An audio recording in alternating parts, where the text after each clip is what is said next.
bleed green? Are you an ultimate Eagles football fan? Well, you're in the right place. Ready?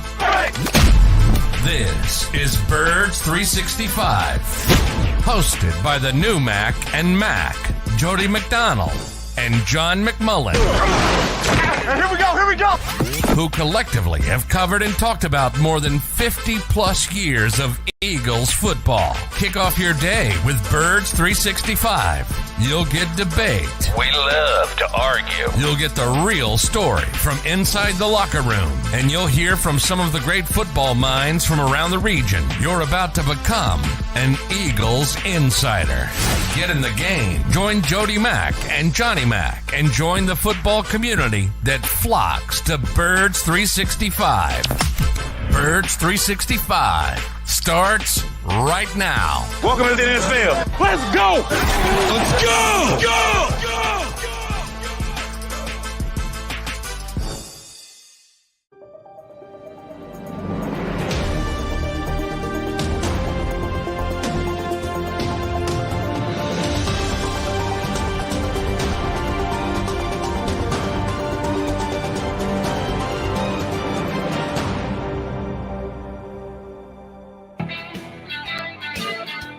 And a good Wednesday morning, Birds fans. Thanks for streaming in with the Mac and Mac guys here on Birds 365. Today is day 2 of year 3 of Mac and Mac and show number 499. Tomorrow is the biggie 500 for Mac and Mac. Looking forward to that. Looking forward to chatting you up for the next 2 hours. Here's one thing I'm not necessarily looking forward to, Johnny Mac, and we got 3 weeks or 1 day before the NFL draft. And this is just my own perception, feedback we got here yesterday on the stream, some responses to the social media stuff we put out after yesterday's show, and also on my WIP show last night after the Phillies got their first win. And they're not going to go 0-162. I'm shocked. They are not going to lose them all. And the Sixers got a big win last night. I still got Eagle calls. Pushback on who Howie Roseman may take with number 10 in the draft. And as well pointed out by us here on Birds 365, Ruben Frank on NBC Sports Philly yesterday, chances are the Eagles aren't going to draft at 10 and 30. Howie Roseman doesn't do that. Howie Roseman always moves around on draft day, be it up, be it back, be it in, be it out. Howie likes to play Monty Hall and say, let's make a deal, and he moves around. Now, I love the fact that people dictate exactly where Howie's going to move to. I want to pick at number 17. Well, who's at 17? Who are you going to give up? What kind of deal are you going to make? People make these trades without really having a trade in place. But the fact that we're going to sit here and try and think who Howie's going to take at number 10 or number 30, when odds are they're not going to pick at 10 or 30, makes it interesting. But we did get some pushback yesterday on positionally where the Eagles are going to draft. And we had our buddy Rick Saratel on, and Rick is as good as there comes when it comes to draft and rankings and ratings and scouting reports and everything else. And people didn't like the fact that he said probably the best pick for the Eagles at number 10 would be Peter Skoronski, interior / tackle. He can play both guard and tackle. How can we offensive line at number 10? What's a guy going to do? He's going to be a backup. How do you draft a backup at number 10? Have they not been paying attention to the Eagles during the Roseman era? They don't listen. They don't listen. I mean, he says it. I don't know what else. You don't have to listen to me. Listen to him.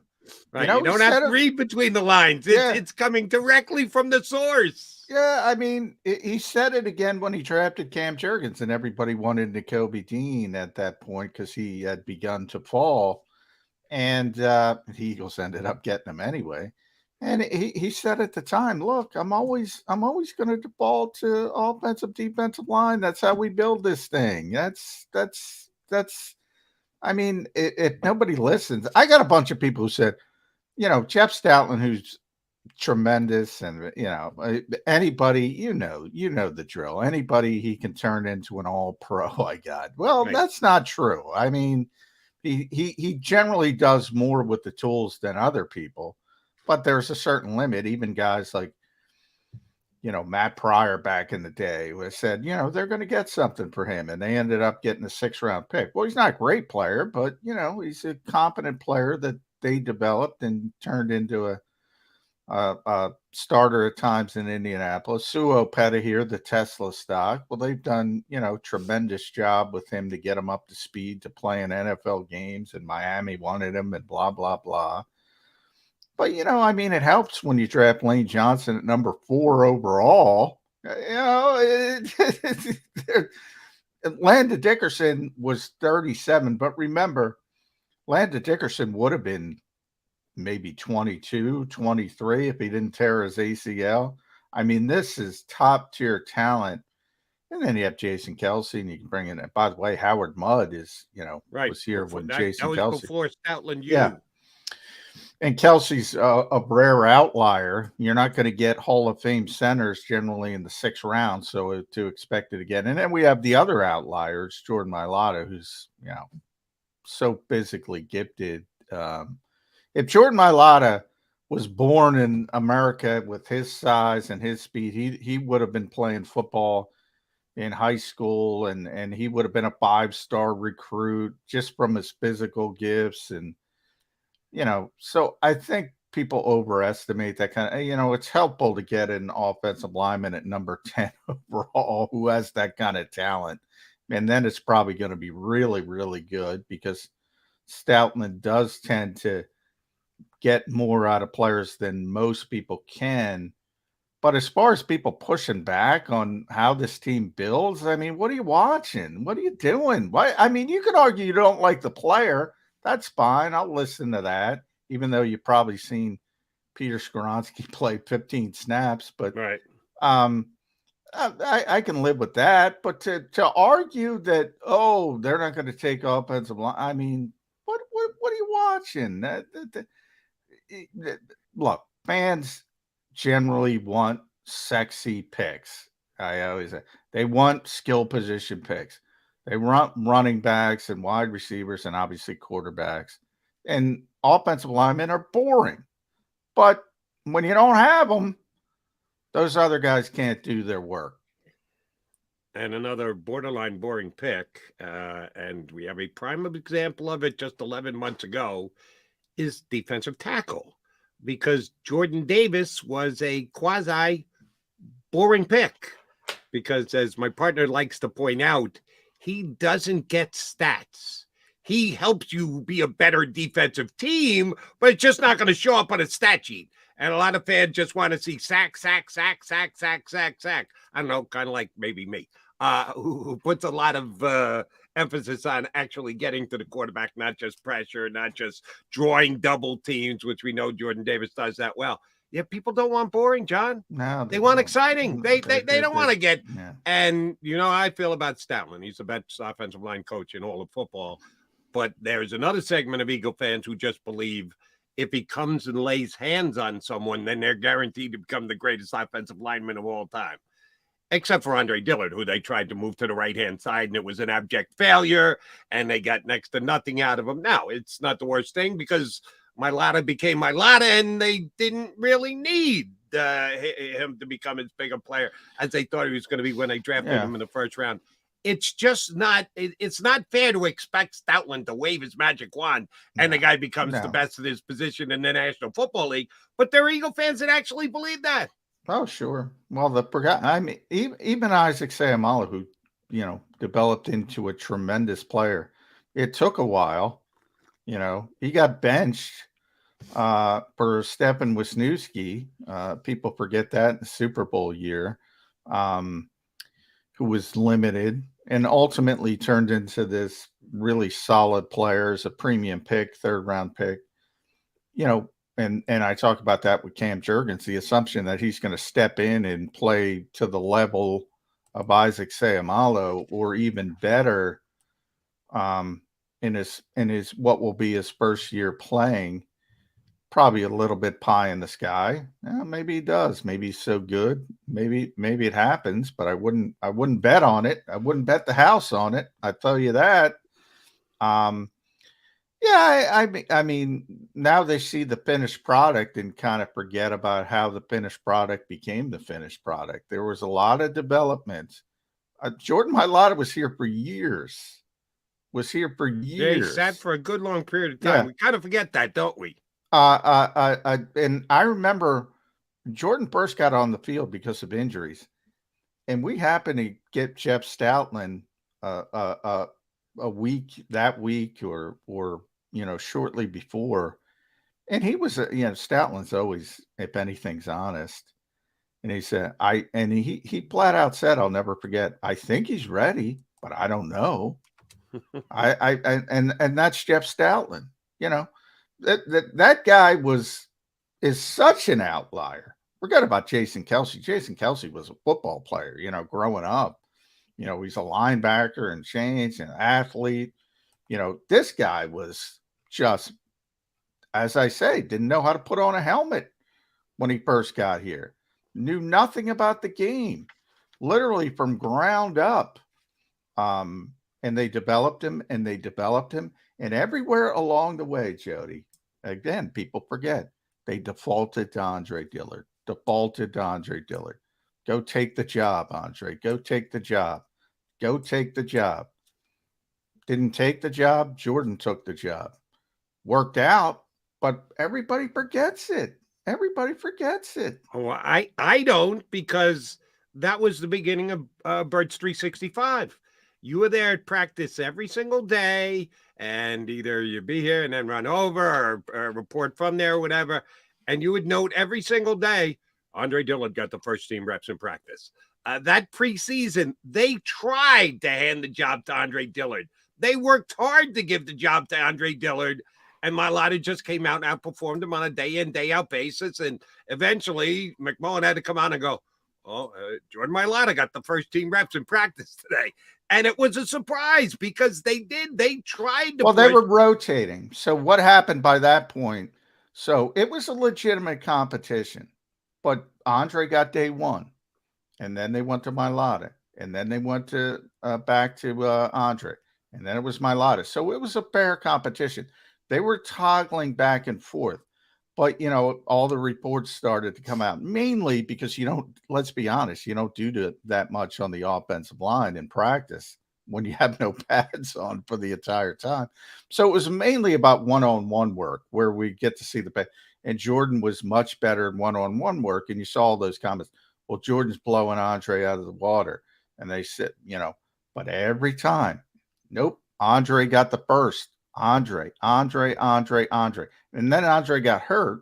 One of the issues is he's had some injuries. Remember the year prior, even with the torn biceps, they were moving Jason Peters to right guard. Does anybody remember that? For Andre Dillard. And then he tore his biceps and he was out for the season. And then you had all that angst back and forth. Jason was like, I'm not moving back to left tackle. Remember that? Oh, he wanted to renegotiate his contract when he was going to be moved around on the offensive line. I mean, every single time they would default to Andre Dillard. And then when it became a legitimate competition, because Jordan played very well that first time when he came in as an injury replacement, it wasn't like they weren't giving him an opportunity, but they were trying to give it to Andre Dillard. And then by the time he got injured, it was like, all right, Jordan's won the job. But at that entire time, and people were saying in camp, my buddy Jimmy Kempsky and other people, Mailata's blowing them out. But every day, nope, they went back to Dillard. People forget. Right. But then Jordan Mailata became Jordan Mailata, and the conversation was over and done with. And don't be surprised, folks. And again, we got 3 weeks to get there. And then we got an entire preseason to go to before we get the Eagles opening day, who will be against. Yeah, we got no idea because I haven't released a schedule yet. Don't be surprised if the exact same thing happens at Eagle Camp again this year. And the position we're talking about is right guard, that they will probably default to Beef Jergy as their right guard because he was here for a year and he's had a year at Stoutland University. But if they take Skoronski with the 10th pick in the draft, and again, on record, I don't think the Eagles will draft at number 10. Why? Because how he always trades. He might trade down, he might trade up, more likely back than forward. But if they take a Skoronski at number 10, it'll be a competition. And they won't just hand the job to Beef Jerky. They'll make him work for it. And if Skoronski is that much better at guard next year, yeah, they won't be afraid to put him in there the same way they weren't afraid to put a 7th-round draft pick in at left tackle rather than a 1st-round draft pick at left tackle. Oh, no. If they're taking Skoronski, in fact, I would go one step further. If they're taking him at number 10 overall, he's probably the leader. They're going to default to him and say, if they're saying, one of the issues with Cam is he doesn't have the typical size you look for in the modern game. And again, people look on paper and say, well, he's 300. He's undersized. Trust me. Again, it's like, I don't know how they come up with these numbers, but he's undersized compared to Isaac Seumalo, for instance, who was the starting right guard last season. And he's undersized for an average starting right guard in the NFL. Skoronski would obviously be, more well-equipped to handle the position physically. Plus, anytime you pick somebody in the top 10, you want them on the field as quickly as possible in the NFL. And if they would take him, and by the way, I'm not saying they will. He's one of the names in the mix. There's a lot of Jalen Carter talk now. People think he's going to drop a little bit. And we talked about Drew Rosenhaus a little bit yesterday, not allowing visits from outside the top 10. Daniel Jeremiah was on Pat McAfee's show saying he probably thinks that's about the Eagles. It was more of a speculation. The Eagles aren't telling. I mean, come on. What are we, April 5th?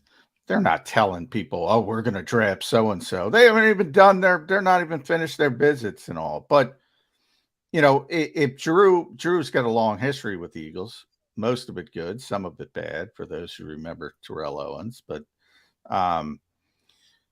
he knows if he gets assurances that they're okay with the kid off the field, they are going to take him at 10. Period. End of sentence. We can all go home right now. And assuredly, if he's there at 10. But, that there's a lot of questions that need to be answered. So Skoronski's just a name in the mix that belongs at number 10, and the Eagles value the position. Would he be ahead of Jalen Carter? No. Would he be ahead of Bijan Robinson? Yes. Positional value and what the Eagles think. Well, he'll be ahead of Jalen Carter if the Eagles. I mean, from a football standpoint. I mean, from a pure football standpoint. Like I'm saying, he's cleared by the Eagles. He's not red flagged. Oh, they're taking Jalen Carter. Right. They're taking him. But I feel the need to rain on this parade a little bit. The Eagles are going to find out. There are 10 teams. If we believe Jalen Carter is the top 2-3 talent in the draft, and the Maybe team top passes one. on him or top 1, right? And he gets passed on at 2 and 3 and 4 and 5 and 6 and 7 and 8 and 9. And lo and behold, he's sitting there at 10. And the Eagles are going to take him because the value is just too great. That those other teams who have done just as diligent homework on the kid said, yeah, we're going to take a lesser player because we think that's too much risk involved with this player. The Eagles are going to be the team that says, No, oh, yeah, we know it's said, risk. We're readily admitting that the kid may blow up in our face, but I'm sorry, he's just too good a talent to pass on at 10. Do you really think the Eagles are that kind of team? I said yesterday on the show, they're not getting him for that reason, because there's one of two equations here. One, other teams see the same thing you do, and maybe it was a young person making a mistake and it was an outlier from the legal issues, from the fact he was out of shape at his pro day. Maybe it was the stress from the legal issues. I don't know. Other teams are doing the same due diligence. He's not going to, if that's the case, he's not going to last to number 10, and the Eagles aren't going to have the opportunity. If he's a abject disaster and they find all this stuff about him and he's gotten in trouble a bunch of times, we just haven't heard about it, they're not going to take. Right. So I'm just saying, in a pure perfect world in a vacuum, for some reason, all 9 teams in front of the Eagles are just completely dumb and completely have not done the same. I said, just from a positional football value, if Jalen Carter is there and the Eagles haven't red flagged him, they're taking him. But yeah, I'm with you. He's not going to be there if that's the case. But here's the problem with your scenario, and I know you're just talking hypothetically here. It'd be the same thing at number 9 for the Bears. So exactly. Why would he get the 10 if the Bears are in the same exact position there? The Bears Not probably happening. would have taken him at number 1 if they didn't trade out. Right. And, exactly. He may very well be the most talented player in the draft. We're going to beat his name into the ground for the next 22 days, and chances are it's going to be a complete non-factor when the Eagles are on the board. Here's a non-factor. He's very much a factor whenever he jumps in with us. We got 2 of our favorites coming up today, frequent contributors to Birds 365. A little bit later on, Chris Franklin from NJ.com is going to join us. But first, we go down the shore to the Sports Pass ESPN Radio. Down the shore, Mike Gill jumps in with us next here on Birds 365.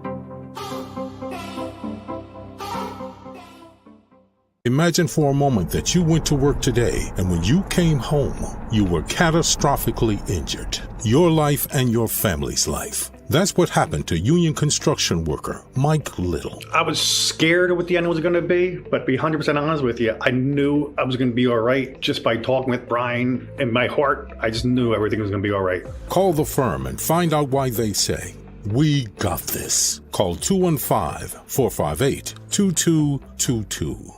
Heading down the shore, have a ball once more.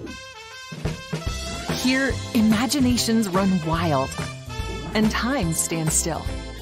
Because here, you can find the best of the Jersey Shore, all on one 5-mile island. So leave the old you behind and get lost in the woods. Wild, wild, wild wood days.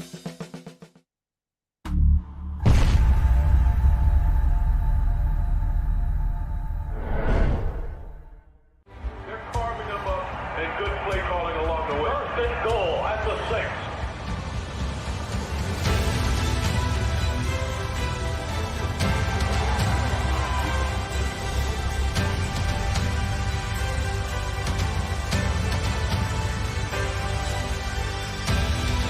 On the field of life, First Trust Bank is there for you. Champions on 3. 1, 2, 3. Because Philadelphia dreams deserve a Philadelphia bank. Go to get your game on. Go for the beers. Go for the cheers. Go for the hit and the hits. Go for the stakes and the stakes. Go to get your parlay on. Go to get your party on. Go for the scene. Go for the screens. Go for the gallery.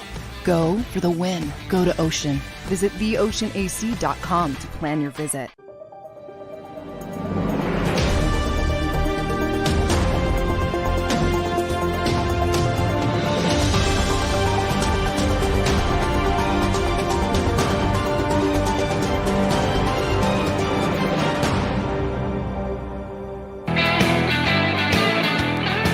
Thanks for streaming in with us here on Birds 365 on the JAKIB YouTube channel. McMullen, McDonald, and Mike Gill from down the shore from the Sports Pass ESPN Radio. MG, I know you were sitting in the green room before we punched up, so you heard us talking about Jalen Carter. We know that he's arguably the most talented player in the entire draft, but he had pre-combine issues, got himself in trouble, didn't do anything to combine, has popped up with some red flags above and beyond his tape that he put together at Georgia, which is just off the charts good for the first 2 years. He doesn't want to visit with anyone who doesn't have a top 10 pick. I read yesterday that he's asking some teams to come down and see him in Florida, that he doesn't want to get on a plane and show up there. He wants them to come to him, Mohammed to come to the mountain. Is this, and I know it's Drew Rosenhaus, and Drew has a different way of doing certain things in handling of players. As John just noted, Eagles have had some good relationships, some quirky/bad relationships with him. Is this kid overplaying his hand for you? And what kind of an effect is that going to have on the Eagles potentially getting them? I mean, I can't imagine the kid's overplaying his hand. I'm imagining he's being told how to play his hand, right? I mean, that's the same thing Johnny Mack said yesterday. I know you've been in the business for a while. I've had an agent as well. An agent works for you. That right. Whatever the agent does is your doing, that you can't just throw your hands up after the fact, go, well, my agent told me to do this. No. You got to dictate. An agent makes suggestions to you, and at the end of the day, you make your decisions. If you are easily led by an agent, I don't give anybody a pass after the fact and go, well, that's a different thing. You know, like this all came out during the Ben Simmons thing about how that was handled. And I remember talking about like his agent, you know, giving him this advice, and you know, people were saying, well, Ben can tell his agent, I don't want to do this. No, most people hire someone for their advice, not to challenge their advice. Yes, you can give suggestions. This is a young kid being told by the biggest super agent in the sport, this is how we're playing this. I doubt the kid is going to push back on that and say, well, I really want to meet with these teams and get on a plane and fly. Don't you think that's what we should do? So I think he's being kind of told, this is how we play this. This is how you get drafted in the top 10. Look, the kid had this red flag recently, which was a pretty big red flag that he got a slap on the wrist for. I mean, quite frankly, he did have apparently had a speeding ticket previous to that where he was racing at a pretty high rate of speed. So this seems like something that teams are probably going to want to check into. However, I wouldn't think it would deter a team from taking him one of the 10 teams. And I think Rosenhaus knows that. There was someone who said, I forget who it was. Was it Daniel Jeremiah? Yeah, Daniel. That was just an educated guess. But. Right, making an educated guess that he has been informed by the Eagles at the very least. If you're at 10, we are taking you. So no reason to go. That part. Hey, come on. It's April 5th. There's no way the Eagles are saying, hey, we're going to take Jalen Carter if he's there to. Right. But that could be what his agent is telling the kid. Hey, listen, there's no need for you to go. You're not getting past this team here. So it'll be interesting because I quite frankly, for what he did and the punishment, more of the punishment for what he did, I think teams could look into and say, is this a kid? I know the Raiders, like they're a team that's had all sorts of problems with first-round picks. Do they want another guy dragging down the strip of the Vegas Strip down there on a Saturday night? Probably not. But I can't especially what they went through with Jerry Jeudy and the nature of the crime. Right, with some of the problems they had. But I can't imagine that there are one of those 10 teams, all 10 of them would say, we're not taking this guy. So, especially Chicago. Well, I don't know. I think Chicago's more offensive line. Well, maybe they should be, but their defensive line as well. Their defensive line couldn't get near the quarterback, so it's one or the other. You can't go in but you decided that the quarterback was your guy. You had the first pick. You made a decision. This is our guy. We couldn't block for him last year. You can't let him go another year without having anybody block for him. The old adage in the NFL is you either get the quarterback or you get to the quarterback. So they're both the same importance. That's like the Eagles, offensive, defensive line. So then it becomes the positional values the same. Then it becomes who's the best player. Now I'm going by the Eagles. As Jody knows, I'm not a big fan of the Chicago organization, but they have Kevin Warren in there. Maybe they're turning the corner. Maybe they start to make better decisions. If they make the right decision, they take the best player because the positional value is off the charts on both of them. But to Jody's point as well, how old were you, Jody, when you got your first agent? Late 20s. So even late 20s versus 22, there's a big difference in maturity. It's right now, yeah, I'd be very comfortable telling anybody, well, I'm not comfortable with this. But 22-year-old kids, Drew Rosenhaus, as Mike Gill said, they're going to take his stinking advice. Now, maybe down the road and the second contract, you see it with Lamar Jackson. Get rid of it. I don't need an agent. I've been through this. And by the way, it's not working out well for Lamar Jackson either. Hey, listen, I'm Lamar Jackson, and it's not working out well for me either. So I'm the Lamar Jackson over here. It's not working out well for me. Yeah, 22-year-old kid's going to take Drew's advice, and he should take Drew's advice, by the way. I'm 100% on board with that. Well, Jody and I were also talking about, and this might be the Bears. I mean, the Bears are sitting there at 9. It might be Skoronski or Jalen Carter. Well, and then Seattle at 5. I mean, I think Seattle, everybody knows they need defensive line help big time. So if Arizona takes Will Anderson at 4, I think you'll see Seattle take the other guy. Whoever's if Arizona takes Jalen Carter, which John Gannon down there wouldn't be a surprise if he took an interior stud in the middle. Then Will Anderson goes. I think those two guys could go back to back 4 or 5, depending on who takes what. And then the whole conversation is moot. The question I had, I think I might have asked you, John, yesterday. Let's say that Jalen Carter gets past one of those two teams and he's at 6. Is he a player that the Eagles like so much that they would say, we've got to have this guy? Probably not. But what are they going to trade to go up? They don't have a 4th, a 5th, a 6th. Right. So they would have to at least wait for him and hope he gets to 10. The problem, like if you look at the Eagles right now, Jalen Carter would be a great fit, defensive tackle, disruptor. Their defensive ends, they've got nobody. I mean, you got Brandon Graham. You got Josh Sweat. You got, well, it's, my pet peeve, as Jody knows. I mean, people don't think Hassan Reddick is an edge rusher. No, you've got Reddick, you've got Sweat, you've got Brandon Graham. That's pretty stinking good. Who's better than How that? many teams in the NFL have 3 at the top as good as those 3? Okay, well, Brandon Graham is going to be entering his age 35 season. He's a part-time player. So who is the full-time guy opposite of Josh Sweat? Oh, who are you forgetting? Derek Barnett. Derek Barnett. But it's this is the breakout. Your Derek Barnett's going to become Brandon Graham 2.0. When Didn't the Eagles do much for his first 5 years in the league, and then all of a sudden it's going to blossom into some kind of player. Yeah, right. Does anybody? I'm going crazy. I'm going crazy here. When the Eagles are in their 40 fronts, it's Reddick, it's Sweat, it's Cox, and then it's going to be Graham. Maybe they kick him inside or Milton Williams or whatever in pass rushing situation. When is Reddick not on the field in a pass rushing situation? When is Sweat not on the field?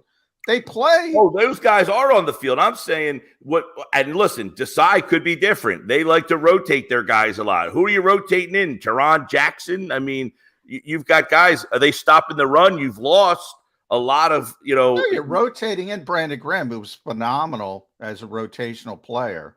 And then, Derek Barnett. Now, people can dismiss Derek Barnett. And by the way, they might draft an edge rusher. It does not preclude them. They're going to draft an edge rusher. The only question is when. Yeah. Well, that's what I was getting to, is that Jalen Carter sounds like a great addition, but at 10, I think the spot that you would probably see them add is on the defensive end position, is because right now they really only have 3 guys, and one of them is Barnett, that are rotating in there. And we know, well, I guess we don't know with Sean Desai again, that they like to keep those guys kind of rotating around. Josh Sweat, Brandon Graham, and Derek Barnett. And then, of course, Reddick as kind of an overhang. But I would imagine that at 10, a defensive end, a true kind of defensive end, is almost more likely than Jalen Carter would be if he was there. I'm sure they would take him.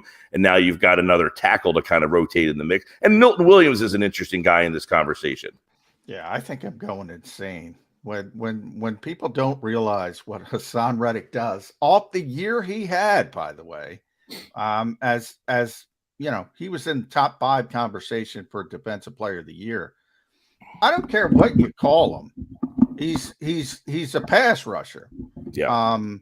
And that's the rotation. The rotation is Reddick, Sweat, Graham, Barnett right now.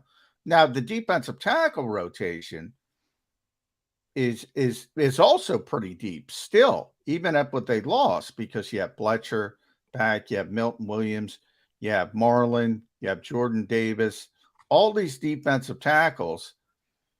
But you know, what Howie's done is draft proof this roster. He doesn't have to take anything, but it's not going to preclude him, because you can get better from Derek Barnett.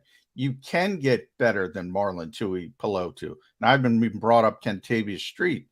They're pretty stinking deep still on the defensive line, but they will take an impact player at number 10 overall because of the value of the position. That's where the Eagles are on the defensive line. They don't need to take it, but they might take it. Yeah, what would be Lucas Van Ness, a guy who never started one game during his. How about that? He has not started a game in his college career. Yeah, it's about upside. Remember that kid from Penn State with the hard name, didn't have a sack. Yeah, edge rusher. It was the same draft. There's another Penn State player in there. Yeah, he's in Baltimore, and he's a pretty good pass rusher. Yeah, I'm flipping on his name. Jody, help me out if you know. But out as well. He did not have a sack, I think, and that more than any other position, edge rusher is a position where teams fall in love. You saw it with Mike Mayock. I always bring up with Cleveland Farrell. Didn't work out. I think he took him at number 4 overall. Marcus Davenport. Sean Payton traded a future first round pick just to go up and get Marcus Davenport. If you fall in love with a Lucas Van Ness and say this kid's an upside, we're talking. Jody and I were talking about potential top 10s. Lucas Van Ness is in that conversation. He's in that conversation because of the position, because of the upside. You know, we're all talking about Jalen Carter and Peter Skoronski and Bijan Robinson. It wouldn't shock me at all if Lucas Van Ness, he's in the conversation, Mike Gill. Oh, Would that be exciting for Eagles fans? Yeah, he would be then the conversation the following day. By the way, it was Owe was the guy from Penn State. Yeah. Who was a first round. He was either the last or next to last pick of the first round. Yeah, it's a good That's player. how highly they thought of him. Without him getting sacks on a collegiate level, they still took him with a first. He's still a good player, yeah. The conversation after you take Lucas Van Ness at number 10, it would be, is he your Mike Mamula? Yeah. Why do you comp him to Mamula? Just because he's this pass rusher and Hey, it was a guy who had great workouts and, didn't start. Now, Mamula was a guy who played at Boston College and had some stats, but Van Ness is a guy who never started a game. And just because he's 6'5", 275, he ran, he had great shuttles and jumps and stuff, that all of a sudden you're talking about a guy who never started a game.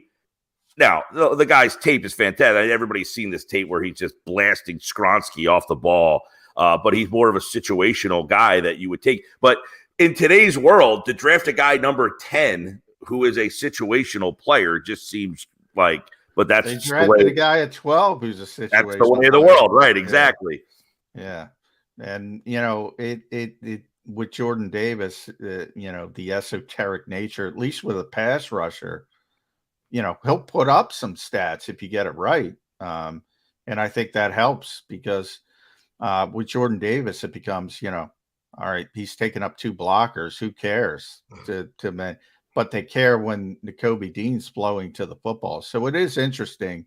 But yeah, I mean, rotational players is a bigger thing than ever before in the NFL. And it is about projection. It's great when you have both. If Nakobe Dean turns into a star You know, he's a great college player. Hopefully he's a great pro player. But we've seen great college players not be great pro players.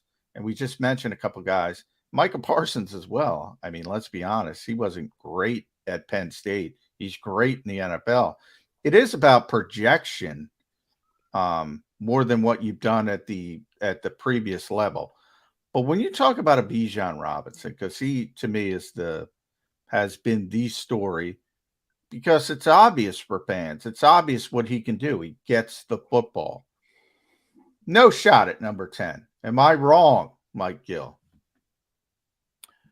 You have a shot. He'll be there, but I don't think the shot is that you'll take him. I said, no, that's what I mean. He might be I know, there. I know. Yeah. I said last week, if he's on the board at number 10, I find it hard to believe he's not the highest ranked player on your board. If you're a team that goes best available player, are you just going to say he's best on our board, we're not taking him? I would think they're going to say no. The question is, do they like him so much that they would say, you know what, let's trade back? And if he's there where's that line of demarcation where you need to go back to say, we'll go back to 20, and if he's at 20, we'll take him and take our chances from there. I don't think they would take him at 10, though. No, I don't think they would take him at 10. But would they trade back? How far back do you have to go? Is there a team between 11 and 19 that would take him? I think there's a couple teams that might consider it. But are they having the same conversation on Commanders 365? Oh, you can take Bijan Robinson at number 17. There's what teams would take him in the first round is the question. Right. And you're doing something that I've kind of railed at the last couple of weeks here. And I do the same thing, so I'm railing at myself. Where can the Eagles trade to exactly to get the right player for the right value to justify your? Well, somebody's got to be on the other end of the phone when you pick it up and say, we'd like to trade to your position. And they're going to want to have to move up to 10 and pay the price that Howie Roseman, and don't kid yourself, Howie always gets the value that he's looking for. Otherwise, he doesn't pull the trigger on a deal. It's real easy to just theorize on. To then actually put it into practicality and make it happen is a little bit more difficult. Two guys who we believe just waved their magic wand here in Philadelphia, and it happens. Number one is Jeff Stoutland. He gets his hand on any offensive lineman, waves his magic wand, the guy becomes a superstar. And Howie Roseman dictates to other teams exactly where he wants to go to in a draft to be able to take a specific player and justify it in his own mind. Well, he's worth taking at this spot. It's nice to feel that way, but that's not reality. Yep, I 100%. And listen, the only reason I think the Eagles would consider the pick, not at 10, but if it was at 10, it'd be a small, is that they have a luxury pick to make a luxury pick. They got the 10th pick of the draft. They're not the 10th worst. They didn't finish there because they need this player. You finished in that spot because you ripped another team off, and now you have the luxury of adding a player. That's a luxury.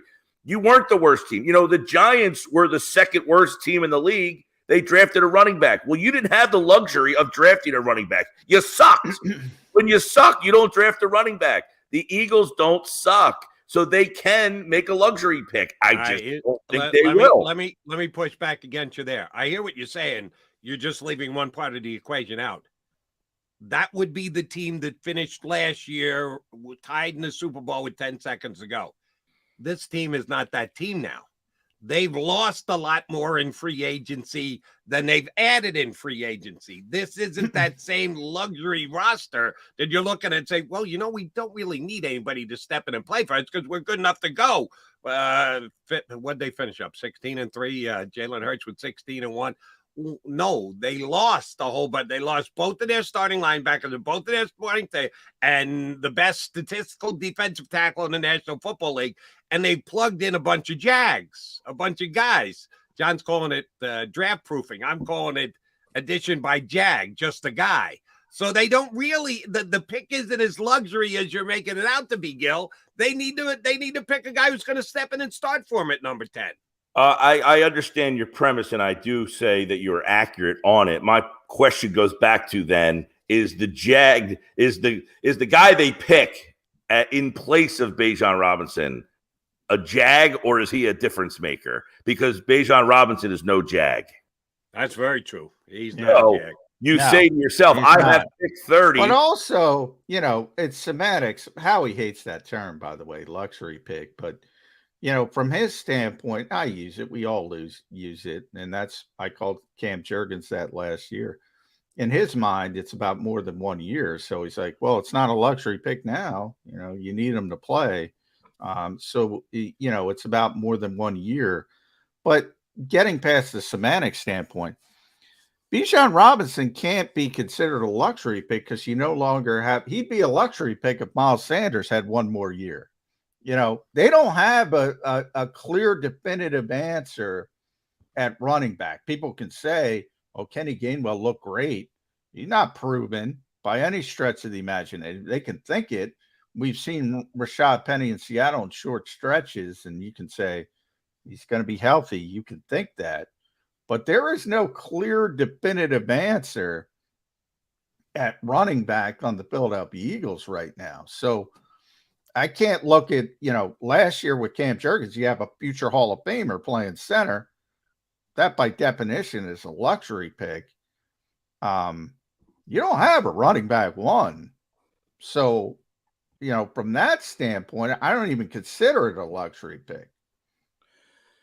Okay, whatever word we want to use, you have a position that there's a guy that's going to be the best player available. That goes back to that. And you say to yourself, this guy's going to step in, and it's Jody just said, on a team that maybe isn't as good as last year and help us today. One of the things they haven't gotten from some of their picks, Jordan Davis, Nakobe Dean, they haven't played right away. I mean, Davis played a little bit right away, but not the impact that you hope that you trade up to get a guy makes in his first year. He didn't make that kind of impact. Dean's a 3rd-round pick, so I'm not going to sit here and say you didn't get the impact that you thought you were getting from him, a 3rd-round pick. You better get it this year, otherwise you're in trouble. So you need a player at number 10 that maybe makes a bigger impact than just being a situational, rotational player. And I think, again, it goes back to, man, when I'm on the board and it's my turn to pick, and I look up there at my big board I just spent 6 months putting together, am I going to crumble it up like a ball and say, the top player on my board, I'm not taking him?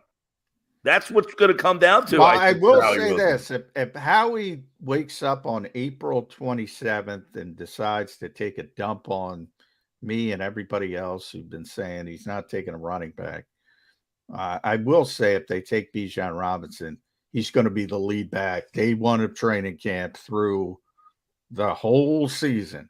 And the question becomes, Jody, you brought up Jags on defense. They don't got Jags on offense. This offense is still pretty good, but how much better does he make the offense? You bring in a running back, extends the clock, grinding some more runs out. They become a more dynamic, even more dynamic offense that the defense doesn't maybe have to be this elite level defense.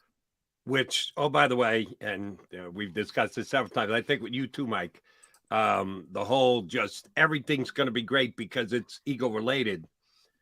I think they're going to have a tough time replacing their play caller. I think their offensive coordinator did a phenomenal job last year, and Brian Johnson's a very well respected. If you're using a wrestling term, the Eagles are trying to get Brian Johnson over. The coach is saying it. The general manager said it. The owner's saying it, how brilliant the young guy this is. I've never seen him call play 1 in the National Football League. So just because the Eagles are plugging him in and telling you he's going to be great, okay, I want to see it with my own eyes before I just give it the blessing that they're not even going to. By the way, Jody, I turned my head for a second.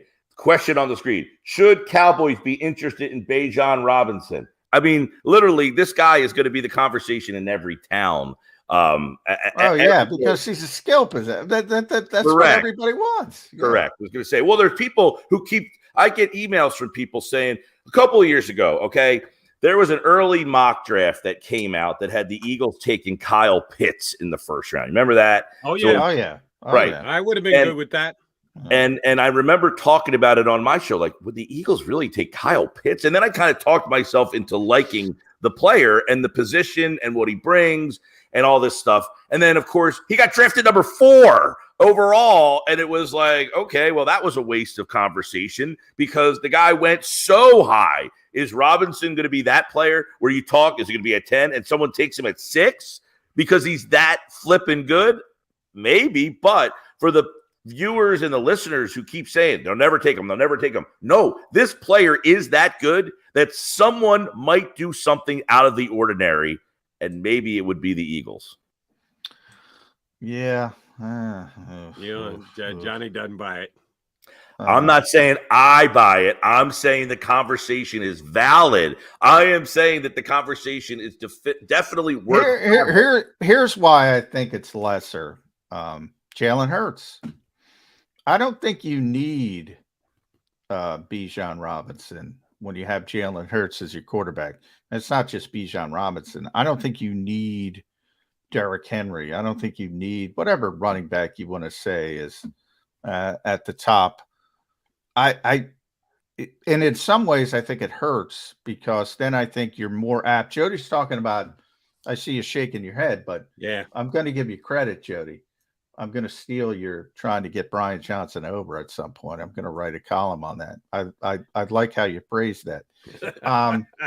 In some ways, it makes it more difficult for a young play caller. And you say, "Oh, I got this superstar running back. I got to get him the football." And you're taking away from what Jalen Hurts does in the zone read game, the RPO game, and you're just handing the football off to the superstar running back. It's, it might be counterintuitive, but I think it creates some problems because. See, let me go the other way, John. I'll play devil's advocate to you. If you have that point of attack, the RPO, the split-second decision that you have to make, and do you play Hurts or do you play Kenny Gainwell? Well, I'm going to play Hurts. If I'm the defensive guy and I got to lean one way or the other, where am I going to go? If you got Bijan Robinson or you got Hurts, oh, shoot, who do I go with now? Which could just open things up for even more wide spaces for Jalen Hurts. Yeah, but that I get that part of it, but you're getting past the original part, which is, does it put more pressure on Brian Johnson to get Bijan Robinson the football? And you're taking, because remember what Shane Steichen and Nick Sirianni would say, and I know you don't like it, Jody, but it's true. The quarterback, when they don't consider an RPO a running play, it drives you crazy. But from their standpoint, they're saying, no, it's the quarterback. The quarterback can hand it off or the quarterback can run the football. I'm saying you're putting pressure on the young play caller saying, I got to get Bijan Robinson the football. I'm taking that part of it, the zone read, whether it's a zone read, whether it's an RPO, off the table, and I'm just going to turn around and hand the football off to the running back. In some ways, I think that makes the Eagles worse. What I think was being left out of this, though, is two things. One, Robinson catches the ball, and the other backs in this offense have not done that. Sanders, whatever reason, had a very good rookie season catching the ball numerically. He had that drop, and then he kind of fell out of the pass game for 3 years. No other back out of the backfield has been a factor, not even Gainwell, a guy that people said, hey, this guy could catch the ball and be that third down. He hasn't caught the ball out of the backfield. This kid can catch the ball out of the backfield and be another. Same argument, though, Mike. Kenny Gainwell can catch the football. Kenny Gainwell's not Miles Sanders. They don't need him to catch the football. Well, I'm saying you would have a back that would now, you have a new play caller, a new play designer for the most part. Maybe he wants to get his back a little bit more involved in the pass game. And not to mention, and Robinson also is another guy who he just doesn't get tackled. I mean, he just doesn't get tackled. He gets those short yardage plays. He gets, he extends third downs. He gets those, between the tackles. He becomes everything that you didn't have last year with Miles Sanders. And we talked about it on our show Monday, John, with you. Sanders got 1,200 yards last year. Maybe Robinson only gets 1,200 yards, but it's how he gets those 1,200 yards that could be a big difference. And they're on 3rd and 3. They're on 3rd and 5, and he breaks a tackle. He catches a ball out of the backfield, makes a guy miss. Boom. I think that player, look, I don't think they're going to take him. But if you had him, we'd be talking about Kenny Gainwell. Let's use the Chargers because you've seen it with Austin Eckler. Kenny Gainwell would catch 65 passes with the Chargers, like tomorrow, because they want to dump the football off. They have a quarterback. He wants to dump the football off when he needs to dump the football off. The Eagles don't have that quarterback. Jalen's like, I'll go get 15. I'm not going to dump the football off and get 7 from the running back or 8 from the running back. I don't think you need it with Jalen Hurts. I don't think you need it. I don't think you want it. And Nick Sirianni's on record, because a lot of people brought up the health and safety aspect of it. Will take some of the load off Jalen Hurts. But Nick is honest with himself, and the Eagles are going to use this shelf life. Whatever this shelf life is, it might be 4 years, it might be 5 years, it might be 7 years. It's not going to be Tom Brady. It's not going to be 20 years. Right. Whatever that shelf life is, they are going to take advantage of Jalen Hurts' skill set. All right, so And John, they've said that consistently. Let me follow up on that. See, maybe I misunderstand your point. Are you saying that Jalen Hurts is nervier than Herbert?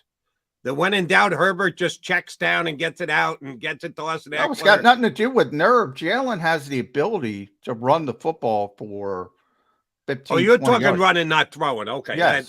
that's why I was misunderstood. I thought you meant forcing the football downfield to a wide receiver rather than taking. I'm saying dumping it off to a running back.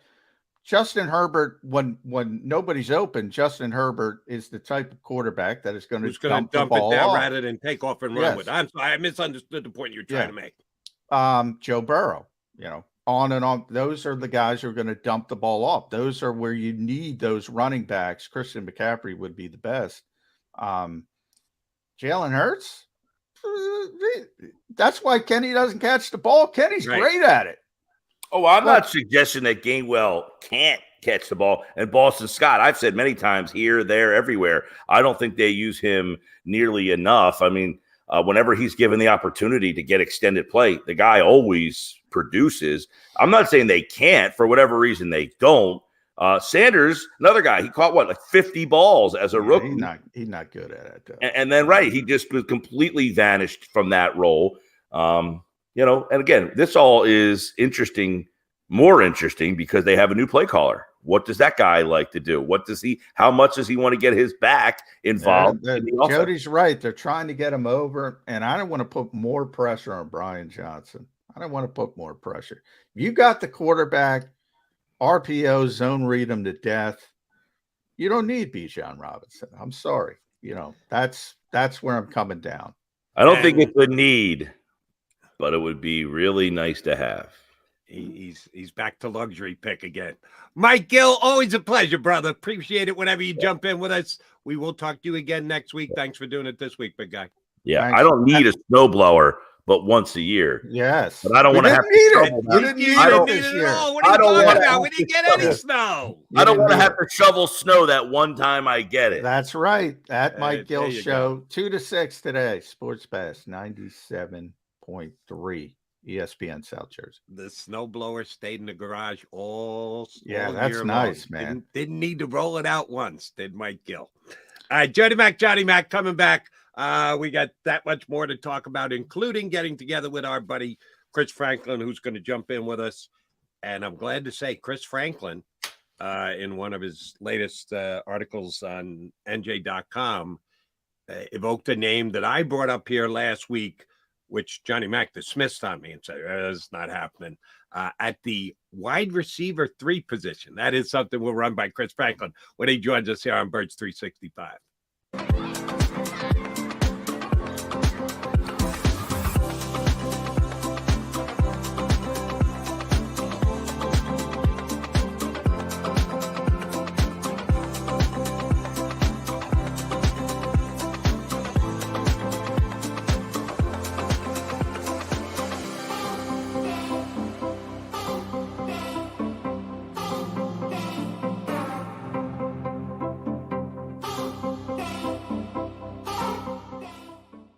Imagine for a moment that you went to work today and when you came home, you were catastrophically injured. Your life and your family's life. That's what happened to union construction worker Mike Little. I was scared of what the end was going to be, but to be 100% honest with you, I knew I was going to be all right just by talking with Brian. In my heart, I just knew everything was going to be all right. Call the firm and find out why they say, "We got this." Call 215-458-2222.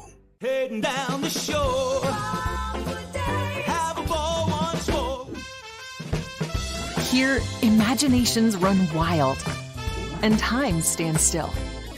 Because here, you can find the best of the Jersey Shore, all on one 5-mile island.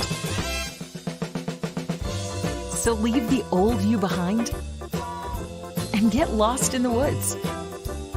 Wild, wild, wildwood days.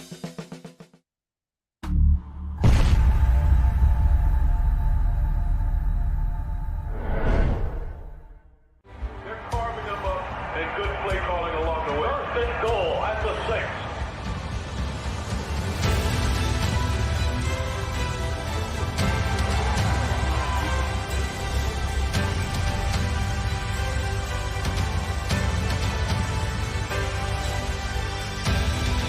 On the field of life, First Trust Bank is there for you.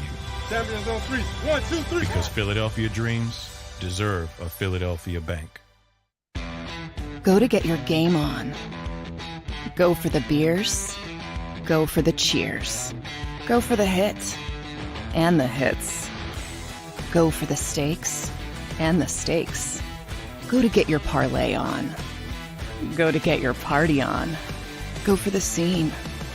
Go for the screens. Go for the gallery.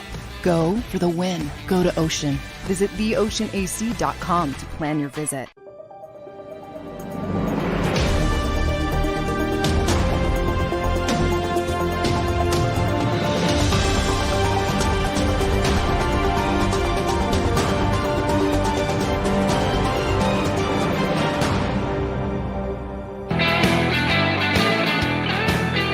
Mac here with you on Birds 365. Thanks for jumping in with us. We'll stream for you another hour here. And if you're enjoying what you're hearing, even if you're not, do us a favor. I guess I'm asking you for a favor.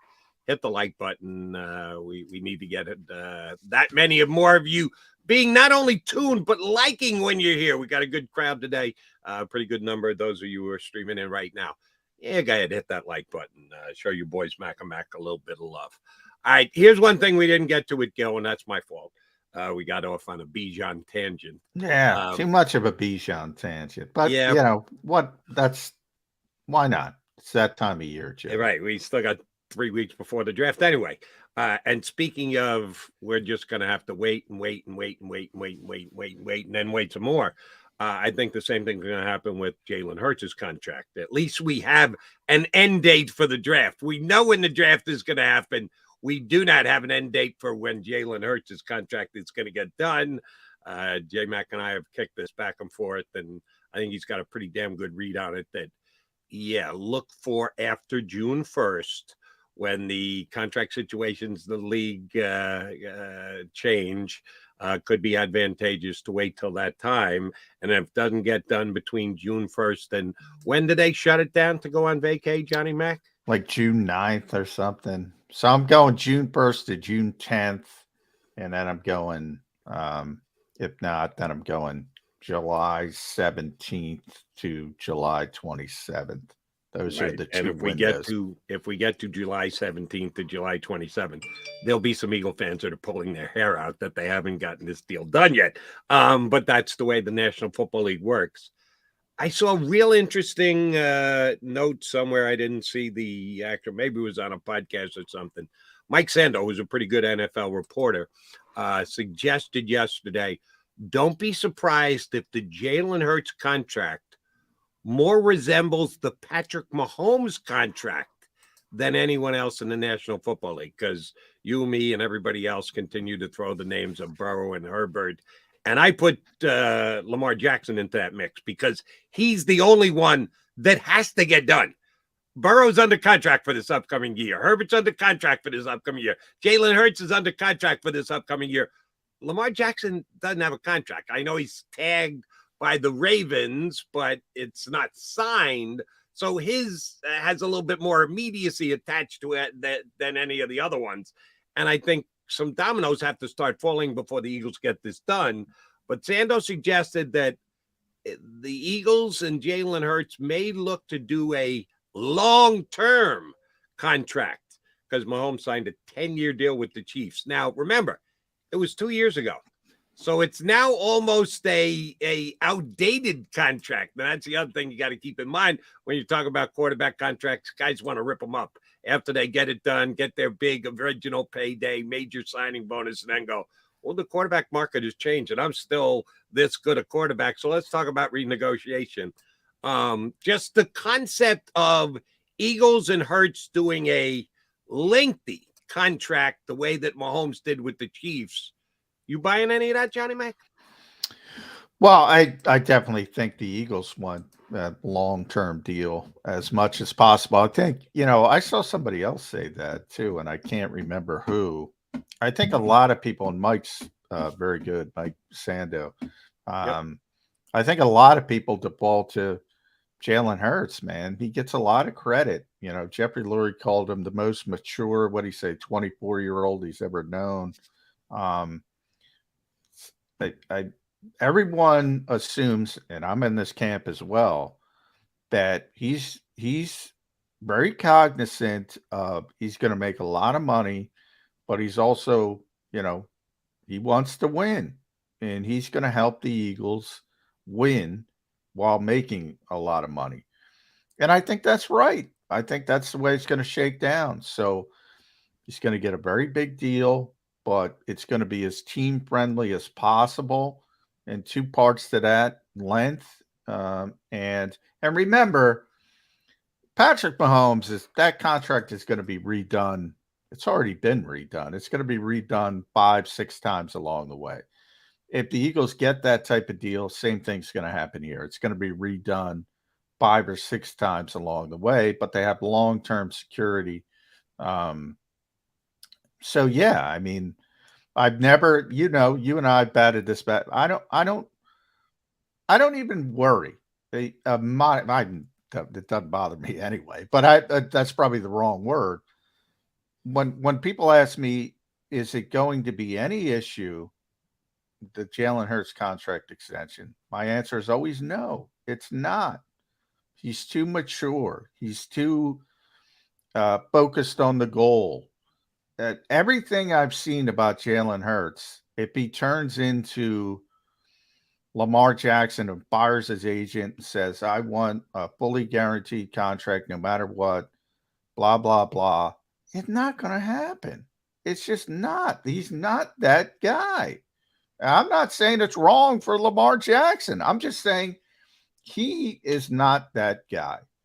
And I think it's going to be smooth sailing. I really do. Right. And 99% of the time I agree with you on this. Maybe it's just because the last couple of days, you and Gill as well try to tell me that agents dictate to players. It never goes the other way around, that players actually dictate to agents. And I get it. Jalen Hurts is older than Jalen Carter, and Carter hasn't played a day in the NFL, and Jalen Hurts has already been the NFL MVP runner-up. And he is as mature a young man as he is as compared to Jalen Carter, who, despite the fact that we don't really know him all that well, is showing some signs of being a little on the immature side. Yeah, like driving a car at 100 miles an hour and then saying, well, I don't know what anybody's talking about. But either you do or don't dictate to your agent, or your agent does or doesn't dictate to you. That's my only concern. That's my 1% concern with the Jalen Hurts contract. The agent might want to just put a major win up on the board and be a very difficult negotiation and get every single last penny and want to go short term rather than long term, so Jalen could go back out onto the free agent market 3 years from now. That's my only concern of this. And it's not a zero. If it's 1%, 2%, whatever it is, we have never seen a Jalen Hurts negotiated contract before. I'm sorry, his rookie deal as a second-round pick doesn't count. That's force-fed down your throat, and there's nothing you can do about it. This is the first time he's going to be able to negotiate with the potential of going elsewhere. maybe the agent has more gravitas and more pull in this than we're giving credence to at this time.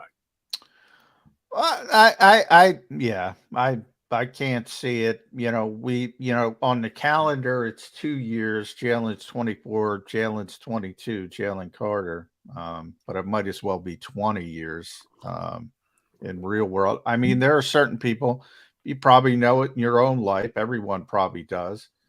There are certain people that mature more quickly than other people. I mean, just maturity is not guaranteed. I know 35-year-olds who aren't mature. Sure. I mean, and I know a 24-year-old who's really mature. So it always differs with people. I mean, Jalen Hurts, one of the reasons he hired Nicole Lynn is he's a champion of women in sports. And he's, that from day one, he's more mature. You talk about your 99, my 99% is what I said with Drew. 22-year-olds are going to listen to their agent. That's my 99%. Jalen's probably the 1%. The reason Nicole Lynn is Jalen Hurts' agent is because he went outside the box and said, I want to go this route. I want to be this. I want to make this decision and champion a woman agent in professional sports. He's already making decisions from day one, but he's the 1%. He's not the 99. So that's my 99. But what if, and I don't know his agent a little bit. I don't know how she's going to handle these negotiations. I've never seen her speak and talk about the way that she views things going in the National Football League. So I'm already commenting from a position of weakness because I don't know well enough. But what if she is the female version of hardline negotiator and wants to be that agent who is going to put the record-setting deal at the top of her resume, and the Eagles are making an offer and she's telling Jalen, no, listen, we don't need to. I can get better than this. I can do better than this. I can outdo Drew Rosenhaus. What happens if that happens? Is Jalen just going to be the mature guy and go, yeah, no, we're not doing that because I say so. I do, and that's why I said he's the 1%. In the face of a female agent that he's gone out of his way to specifically hire because he wants to give them a chance to show that they can compete with a male and a. Well, and then no, I think disregard her advice in the first contract he ever signs. Remember, we're talking about. I think people don't know. It's not like the Eagles are going to come in and say, hey, we want to pay you $35 million average annual value. We're talking about 48 to 52 as I put the number out. You probably come to the table and say, all right, we got 48 to 52. Let's make it 50 and call it a day. That'd be nice. We're not talking about 35 to 55. Yeah, if the Eagles come in and say, we want to pay you $35 million a year, Jalen, because we want to build this team and sell it. And we want to win. We want to win consistently and expect him to take that. Well, yeah, then they're going to say, no, we're going to crap on that. It's not going to happen, though. We're talking. Jalen Hurts is not going to argue over $2 million. And if Nicole Lynn says, I want to argue over $2 million, when you're talking about whatever the guarantee is, 200 million, whatever it ends up being, you're going to argue over $2 million. Jalen Hurts isn't going to argue over $2 million. Not. And yes, he will put his foot down. Okay. Glad to hear that some players still have the correct 99 to 1. That's my 99 to 1, especially at his age.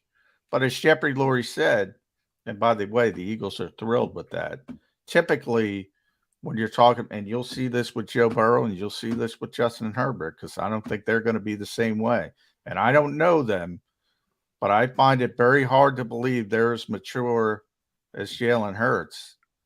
You're probably going to see a more difficult negotiation. He's the outlier. See, the other guys are going to listen to their agents. Here's why I end up agreeing with you, but agree with you for a different reason. I think the Eagles are the outlier, not the quarterback. That the Eagles, you've got the Chargers that are individually owned, not a major corporation, don't have the big money, and the Bengals, who might be the least funded organization in the entire National Football League as far as independent wealth goes. They've had that many more contracts that have gone by the board, not gotten done, because of the position of the organization where they do actually want to negotiate and get the best deal. The Eagles take care of their quarterback. We just saw it with Carson Wentz. They got the deal done. Jeffrey Lurie is not afraid to extend and pay big bucks and stay competitive with everybody else in the football market.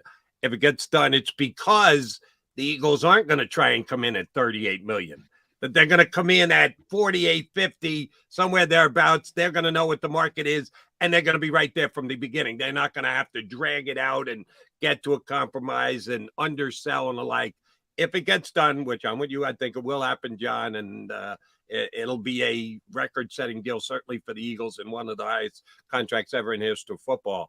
I think it'll get more so done because of the Eagles than Jalen Hurts' maturity, because they're going to start the negotiation in the right place. Well, yeah, I said that. The Eagles aren't going to start. So it's both sides of the equation. But, when you talk about, the Eagles are going to do right by him, and he's going to do right by the Eagles. And when you have both sides on that same page, it's going to be easy. And I think it's going to be easy.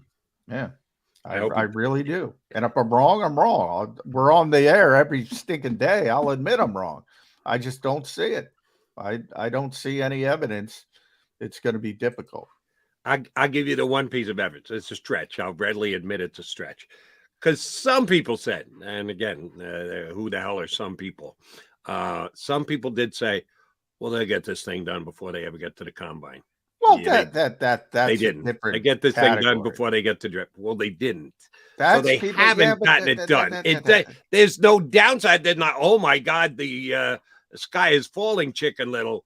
But they haven't. But that's where, to be blunt, and that's people who don't understand the industry, who don't understand how it works. Nothing gets done after the season. There were people saying, well, you can do it now after the regular season. You remember that, Jody? Technically, you can do it now. Show me the examples of it. That's not how the NFL works. That's not how this league does business. So for people that don't understand how the business gets done, it's not really relevant. Right. But let me, and Chris Franklin's going to join us here in just a couple of minutes. You do acknowledge that it would have been preferable for the Eagles and Howie Roseman, who this entire offseason picking up bargain basement free agents, would have preferred to get the Jalen Hurts deal done so he knows exactly how much cap room he has to use to make deals to get the Eagles in better places. It would have been advantageous for the Eagles to get it done, even if it wasn't really realistic. But you have to say it would have been advantageous had they been able to get it done as soon as the season ended. No, because he's got it budgeted. He's working with the budget. I think people have this weird thought that there's going to be this giant. The Eagles have to know. The Eagles know exactly. Again, we're talking about minute amounts of money. When they know get some of those minute amounts of money, $4 million per year, if we're between 48 and 52. Can you and I kind of split that up between us? Well, that I agree with. But when you're budgeting for an NFL team, it's minute. Again, everything is in context. It's not minute to the average person. To an NFL budget, it's minute, and it's a rounding error, as they say. So he already knows the template, and he's already budgeting. But as Howie explained when he was talking about how he typically likes to get extensions done during the season, he explained his thought process partially on the record and saying he didn't want to upset the chemistry of the team as they made a run towards the Super Bowl. And that was part of it. Part of it was, again, too many guys having career seasons, so you lose leverage. Now, in Jalen's case, he couldn't work out an extension because of the rules. You had to wait till the regular season was over. And again, that part of it is just not the way the NFL does business. It just isn't. Now, as you go through the playoffs and the season's finally over after the Super Bowl, you've seen a handful of guys sign extensions around the league. Not many, but there's a few. There's always a few, 3, 4, much lesser valued positions. That's part of it. But because of the enormity of his contract, the bookkeeping comes into it. And that's why I focused on June 1st so strongly, because that's going to help with the good bookkeeping part of it. And, I went back and I looked at Carson Wentz. I didn't remember off because you forget these things. Sure enough, June 6th. That's why I focused so intently on early June as the likely window for this to get done. No, we shall see, but we're going to have patience on that. I don't have patience, Ray. I want the Eagles to draft tomorrow. We got to wait 3 more weeks before the draft comes up, but that's what the NFL offseason is about.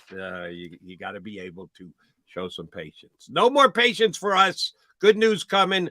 Chris Franklin, NJ.com, is going to jump in. See you next here on Birds 365.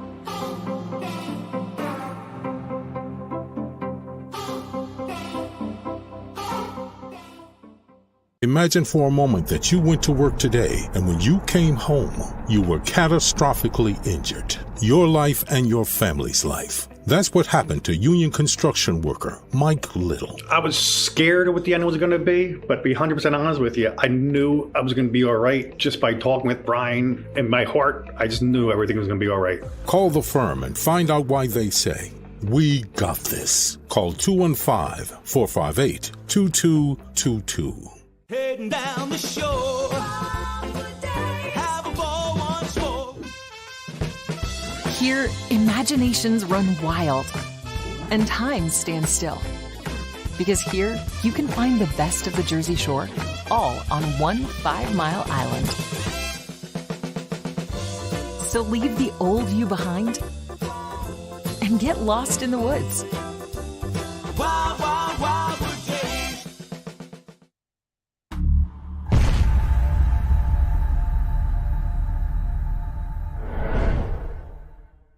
They're carving them up and good play calling along the way. First and goal at the 6.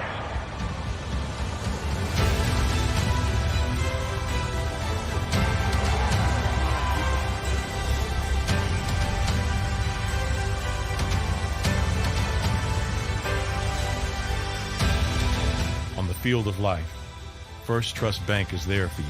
Champions on 3. 1, 2, 3. Because Philadelphia dreams deserve a Philadelphia bank. Go to get your game on. Go for the beers. Go for the cheers. Go for the hit and the hits. Go for the stakes and the stakes. Go to get your parlay on. Go to get your party on.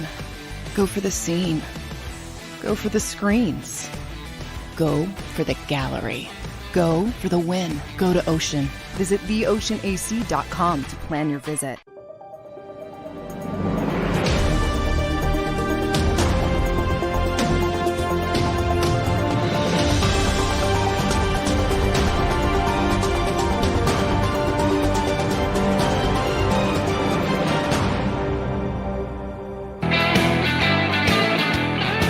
We got you Mac and Mac guys here on Birds 365. Thanks for streaming in. We thank Chris Franklin for jumping in and joining us today. Been a couple of weeks since we had Chris Franklin on. Did you enjoy your time out in Arizona, Mr. Franklin? Yeah, it was really great. I feel bad. You guys said they had the rain in the 50 degrees. Went out there. It's like, you know what? I can Yeah, use it's that. finally nice. Yeah. Yeah. Finally. You have something in your eye, Jody. Yeah, I did. Hold on, I got it there again. Yeah, all right. Do you see that, Chris? Yeah, thank you. Yeah. Hey, I don't know. I just wanted to make sure everything was all right with you. Yeah. Did you pet any Oh, llamas? God. Saw Dave out there petting llamas. There may be a selfie I may have with one of them. I'm mad I didn't go with that first group. That first group went out and saw. I was like, "What are you guys doing?" But yeah, there were llamas and goats. Well, one thing, you have all these owners and these big wigs, and then all of a sudden you have like a mini petting zoo in the middle of thing for the kids. I guess it's like there may be a picture. I'm not going to post it on Twitter, but there may be a picture that there's a selfie with. Were you more drawn to the llamas or the goats? That to me is an interesting question. At first it was llamas, but then I don't know. Some of those goats, I kid you not, some of those goats had like pajamas on, and they were walking around like, "What the heck?" Yeah, I kid you not. Goats are friendly, from what I remember of the pet. Well, it was fun to see. One of them obviously didn't like the other one, and see some fights going on. It was pretty. There's a lot going on with that whole entire thing. Yeah. As long as you didn't pet Howard Eskin, you're okay. That's a good thing. I gotta give you props because you went the same place I did last week, and John said, "Yeah, I see what you're doing. Not happening." I think an under the radar need for the Philadelphia Eagles is wide receiver 3. Yeah, we're talking offensive line, defensive. That's what the Eagles always do, and they lose their 2 starting linebackers, their 2 starting safeties. They've brought some guys in, but we don't know how good their players are. Are they just another guy or whatever? They still have a need at wide receiver 3 because Quez had a less than stellar year this year. I'm sorry. I know some people still like Quez and the fact they can run by people. He didn't make plays this year. He dropped balls. I still think it's a need on his team. Not saying they're going to use their first-round draft pick or their second-round draft pick, but they need someone, and there are still guys out there in free agency. I ran Jarvis Landry by John last week, and he said, "Yeah, Jody, not happening. He's too good to be considered a wide receiver 3. If he's too good, why is he still on the market, Chris Franklin? If he's that good a player, where most of the best top starting free agents have now already been scooped up by other teams, why is Jarvis Landry still available?" I think he still wants that chance to be the guy, like either the number 1 or the number 2 guy, or for basically be a major starting person for a team. And when you're looking around right now, you're trying to look at some of the situations you guys can need him, and he's probably asking for a certain number, and he's not getting it, mainly because he hasn't been available the last 2 years. And listen, if they can, it will be tough. It probably would be tough to add him on. I mean, granted, he only made like $3 million last year, but I think he's one of those guys where if he can convince them to say, "Hey, you know what? If you want to go get a ring, if you want to go like have a chance to win a championship, come here." And I think he'd be beneficial. I like Quez. I still like Quez too. I really do. But I think from a spacing standpoint, you lost Zach Pascal. You don't have. You look at. You have so many questions after him. Like Greg Ward, Britton Covey was mainly your punt returner, and you had Devin Allen. You don't know as well too. There's so many question marks you have behind there. If you add them in there, at least spacing wise, you're good. And think about those 5 if you go 5 wide receivers, even if you include Dallas Goedert, I didn't know that. But think of the spacing and the option. You can open things up more on the outside. Quez can have more opportunities for things downfield, and you have a reliable guy who can get first downs and prove he can be a reception machine. So I'd be open to the idea of bringing him in on that aspect. Yeah, with Landry, I don't think it's much as money. Like, he's not Odell Beckham Jr. wants $15 million, but I think it's more about opportunity. Here, Chris, you're not getting football. I mean, Right. AJ's getting the ball, Devontae's getting the ball, Dallas is getting the ball. So from my standpoint, somebody like Jarvis Landry is saying, "Well, I gotta get some touches," and ultimately, I think he'll be able to find a spot which gives him a little bit more traffic. So that's my issue.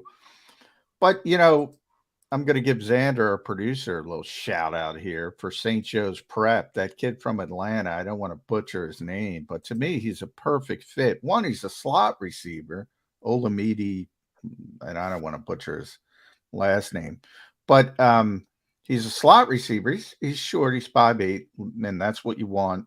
Not that short, but Well, I mean, Jarvis he's a Landry can natural play in the slot. slot. Yeah, but I'm saying Landry wants the football. I'm saying Olamide can't say, oh, hey, I want to come in and I need the football. Jarvis Landry's a whatever, 4-time Pro Bowl player, whatever. He's got some cachet in this league. You can say, I need the football. He's not going to get traffic here. A young kid like that, he's going to accept his role. He's got return skills. So you have that double sort of hit. That to me is more likely the draft proofing aspect of what the Eagles will do, not the veteran player who still thinks he's got, gas left in the tank. I think you still do both. Right? I think you still do both, because that way, if you sign up for a 1-year deal, you don't do the 2 or 3 years. Whoever gets also a 2-year deal, I think that's where he goes. He knows at least he has some type of security. But I think you do a 1-year deal, have him come in. Then you got, I like Tyler Scott of Cincinnati. I like him as well too, as a possibility as well too, being like a slot guy. Have him come back in, allow him to get like a year to learn that way, because we all know what rookie wide receivers, not all of them come in and are immediate impacts and able to help them out. And this team, to me, like there's a certain window they have here in order to do that. So I think you keep that window open. You bring in Landry, he does his thing. Then the following year, you got Scott or whatever guy they draft. I'd even use a 3rd round pick or a slot guy. I think that's important in this offense. Have them come in, and then you'll have him for 2, 3, 4 year 2, 3, 4, and see what he can do. Olamide Zacchaeus, by the way, I'll do it. That's who I would sign if I'm the Eagles. St. Joe's Prep, bring him home. Magnolia, New Jersey, bring him home. That would be the bring him home thing didn't really work for their outside linebacker this year, did it? Mr. White was here for 1 year, and then he said, "Thanks for coming home. Now get the hell out." Wow. So I don't know how much the bring him home thing lasts 1 year. And are you talking about just 1 year for him? I'm talking about just 1 year. Yeah. Okay. Yeah. Because in Kaiser White, it worked with Kaiser White. He played a little bit too well. And, he got, as Chris pointed out, at this stage, if you can get 2 years, you're going to take 2 years. Kaiser got 2 years. He only got 1 year. So that tells you, not a great player, but he played well enough to get 2 years.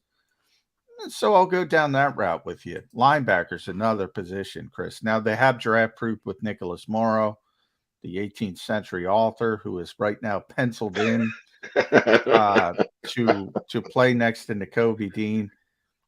They can't be done at linebacker, can they? I think they might be. I think they might be.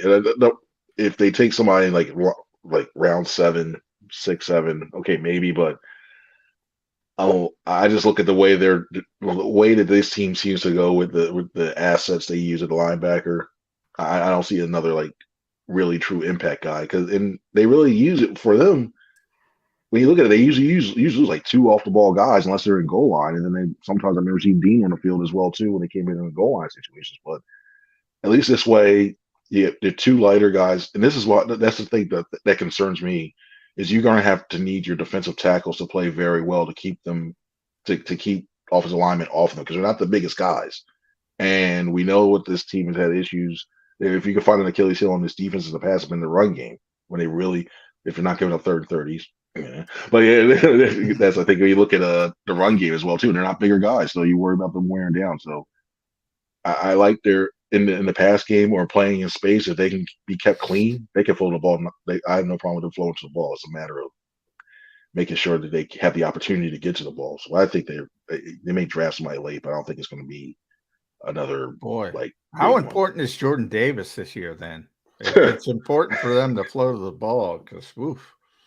Yeah, when you look at Jordan Davis, when you look at Fletcher Cox, Mel Williams, those 3 right there, I'm just like, all right, guys, you got to make sure you play gaps soundly in their gaps, because you can't be rolling with those guys back there. You can't be stunning or doing a twist and rolling yourself out of position. And next thing you know, you got a guard coming right down on Nakobe Dean. It's like, all right, we got a guard coming down on Morrow, and then next thing you know, 6, 7 yards a pop. So those guys have to make sure, when you look at Davis, you hope that I think right now, I think he's a better run stuffer.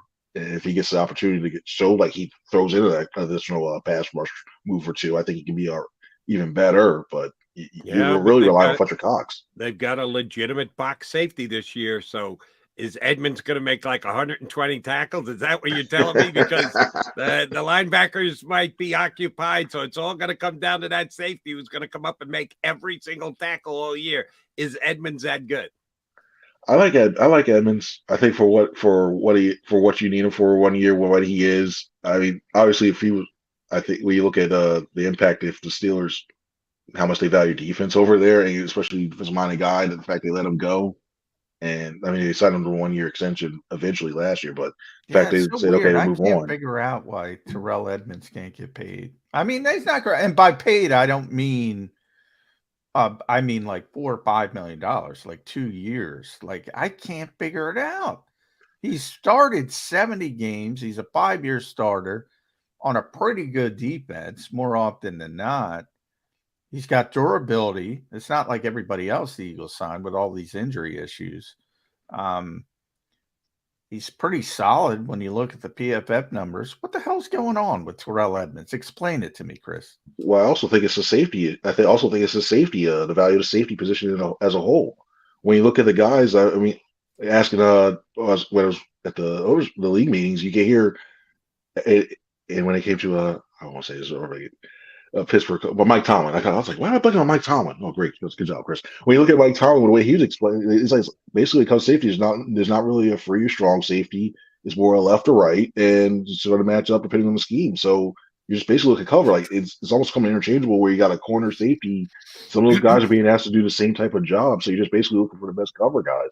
And we know when you look at Edmonds, he's not he's more of a run. Yeah, so that's why I think that comes into play as well too. Here's where I go with John on this one, and I'm gonna feel bad as soon as the words come out of my mouth because I really like the guy. Is Epsy 3 times the player that Terrell Edmonds is? Edmonds gets $2 million. Epsy gets 6. How does that math work? That just doesn't seem to add up to me. Versatility and opportunity. I think if you had to rank them going into free agency, Epps is a better safety than Edmonds. And agreed. You take them 3 off. times the safety. Hey, yep. That's when your agent comes in. That's when that's when Epps goes looks at his agent and goes, I'm keeping you around for a while when it comes to that. But yeah, I mean, you don't want to get beat. When you look at it, it's a passing league, and Epps is a better cover guy than Edmonds. And you want to get guys like that, you can feel a little more comfortable on the back end. Well, let's talk about the other safety that everyone forgets about, and that's Justin Evans. How we called all these 1 year deals lottery tickets when you guys were out there. Do you get the feeling the Eagles hope the lottery ticket comes in with Justin Evans more than Terrell Edmonds for what you were talking about? He's the traditional coverage safety, or he was before the injuries. And he was a starter in Tampa Bay, and things were going well before the injuries started to pile up, but he's still young. In theory, he could be a cover safety. Do they hope he's the Powerball ticket and not Terrell Edmonds at safety? I think for them, as long as they get about 2, if 2 of them hit, 2 like 5 those 5 1 year deals, 6 7 1 years hit, they'll be happy with anybody on that one. But I think if you had to look, we compared to either safety, I think so, because I think he has more range when you look compared to Edmonds as well too. Man, he was thought of very high. It seems something with the Eagles loving these Saints defenders as well too. So he's coming from that system as well too. That's when it comes to that. And I look at this. He played in the slot last year too. He played in the slot for the first time. Yep. So they like that mirrored sort of ability that CJ showed, although they didn't like it enough to sign CJ, but they like it.